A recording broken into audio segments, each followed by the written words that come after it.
yun yung talagang naging ano ko parang lagi kong pinapakinggan pag gusto ko ma-inspire. Kasi ang ganda ng lyrics, bro Okay. Nung ngayon, Benta Bound, saka yung Okay. ganun pa rin to. Uh-huh. Parang doon ako nakaka-relate na hard work, more Mhm. of talagang kailangan mong abutin yung mga pangarap mo. Yeah. Yun talaga yung naging inspiration ko. Yeah, Yung okay. kanta na yun. Tapos pero bro, parang nabago na yung nabago na yung beat, yung mga iba mong mga kanta. Mhm. Tapos naiba rin yung mga lyrics. Anong nangyari?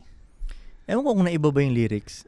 Hindi ko, okay. parang hindi ko rin maano kung, pero Okay. sinasabi rin ng iba na parang hindi na katulad ng dati. Oo. Pero sa sarili ko, Oo. parang yun pa rin naman Okay. sa sarili ko yun pa rin Okay. naman, yun pa rin to. Oo. Ganun. Ewan ko lang, kanya-kanya, siguro depende sa nakikinig. Okay. 'Di ba tol? Kanya-kanya na kayo ng interpretation niya. Pero ako pag nagsusulat ako, since dati pa lang, mula day one hanggang ngayon, parang yung spirit ng pagsulat ko nandoon pa rin. Siguro iba na lang yung binabanggit ko, parang dati hindi ako nakakabanggit ng mga malaking bahay siguro. O ngayon nasusulat ko na. Siguro ganun, pero same pa rin, same